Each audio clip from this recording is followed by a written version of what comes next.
Assalamualaikum warahmatullahi wabarakatuh. Perkenalkan, nama saya Dwi Kiramankan, serta teman saya yaitu Trinia Suciati, kami dari kelompok 6. Kali ini kami akan membahas tentang Revolusi Abbasiyah, Dinasti Abbasiyah, Dinasti Buaih, Dinasti Seljuk, serta Dinasti Fatimiyah, yang akan dipresentasikan oleh Trinia Suciati. Sebelumnya, terima kasih Dwiki. Saya akan menjelaskan tentang Revolusi Abbasiyah. Revolusi Abbasiyah adalah mengacu kepada penggulingan Kekhalifahan Umayyah oleh Khalifah ketiga, yaitu Kekhalifahan Abbasiyah. Umayyah merupakan kekhalifahan Arab feudal yang memerintah sebuah populasi non-Arab, serta terutama non-Muslim yang sangat besar. Dan penduduk non-Arab diperlakukan sebagai warga negara kelas 2 tanpa menghiraukan apakah mereka ingin mempunyai keinginan untuk masuk ke Islam atau tidak. Nah, karena pemerintahan seperti ini, itu menimbulkan ketidakpuasan dan membelah agama dan etnis yang akhirnya mengarah pada penggulingan Umayyah. Keluarga Abbasiyah menyatakan sebagai keturunan Al-Abbas, yaitu seorang paman Nabi. Selanjutnya adalah politik dinasti Abbasiyah. Kebijakan politik pada zaman dinasti Abbasiyah adalah sebagaimana: yang pertama, para khalifah tetap dari kalangan orang Arab, sedangkan para menteri, panglima, gubernur, dan para pegawai lainnya dipilih dari keturunan Persia dan Mawali. Kedua, kota Baghdad digunakan sebagai ibu kota negara yang menjadi pusat kegiatan politik, ekonomi, sosial, dan kebudayaan. Ketiga, ilmu pengetahuan dipandang sebagai suatu yang sangat penting dan mulia. Keempat, kebebasan berpikir sebagai hak asasi manusia diakui sepenuhnya. Dan yang terakhir dari kebijakan politik dinasti Abbasiyah adalah para menteri keturunan Persia diberi kekuasaan penuh untuk menjalankan tugasnya sebagai dalam pemerintahan. Selanjutnya adalah sains pada zaman dinasti Abbasiyah. Pada masa dinasti Abbasiyah, dunia Islam berhasil dijadikan sebagai pusat pengetahuan dunia. Hal ini dikarenakan para khalifah melakukan: pertama, para khalifah menggalang penyusunan buku. Kedua, para khalifah menggalang penerjemahan buku-buku asing. Ketiga, khalifah menghidupkan kembali kegiatan ilmiah. Keempat, khalifah mengembangkan pusat-pusat ilmu pengetahuan. Adapun ilmu yang dikembangkan pada zaman dinasti Abbasiyah adalah ilmu filsafat Islam. Itu dikembangkan oleh Ibnu Sina, Ibnu Rushd, dan Al-Ghazali. Ilmu hadis itu dikembangkan oleh Imam Bukhari dan Imam Muslim.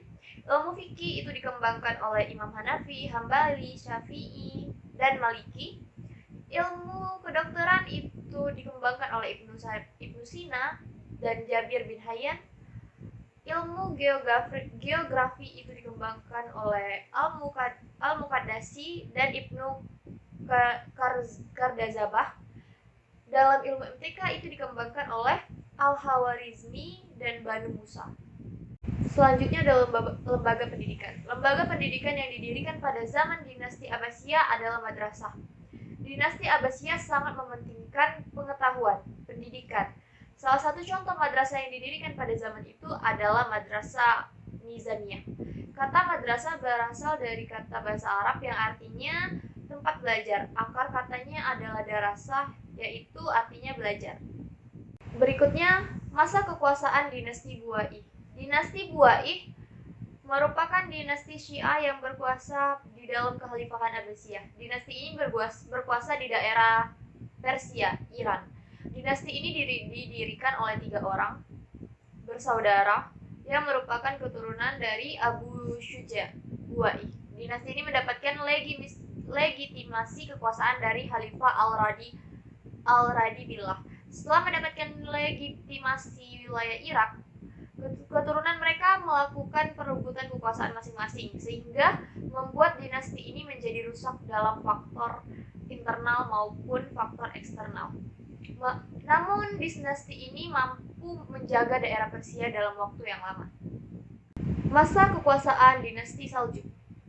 Dinasti Saljuk merupakan dinasti adidaya yang berkuasa dari Persia sampai ke Turki.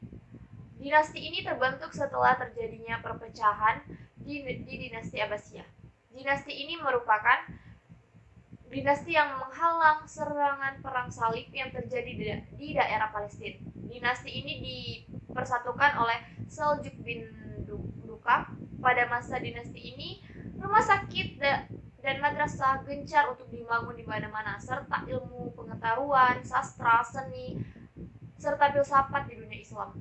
Dinasti ini pada waktu itu merupakan batas terjauh dunia Islam di daerah timur dan juga berbatasan langsung dengan Kekaisaran Cina. Dinasti ini gencar melakukan berbagai dakwah Islam di dunia timur. Selanjutnya adalah dinasti Fatimiyah. Dinasti Fatimiyah merupakan dinasti Syiah Islamiyah yang berkuasa di daerah Mesir. Dinasti ini terbentuk setelah dinasti Abbasiyah mulai terpecah dan menjadi berbagai negara. Dinasti ini didirikan oleh Ubay al-Mahdi Billah. Dinasti ini merupakan dinasti yang menyatakan Islam Syiah sebagai agama resmi negara. Dinasti Fatimiyah mengklaim bahwa merekalah yang memiliki gelar khalifah. Dinasti ini mulai mengalami keruntuhan akibat serangan beruntun oleh pasukan salib yang menyerang daerah Palestina. Serta dinasti ini mulai mengalami keruntuhan akibat serangan dari Salahuddin al-Ayyubi yang merupakan jenderal Islam Sunni yang memberantas pemahaman Islam Syiah. Demikian, terima kasih.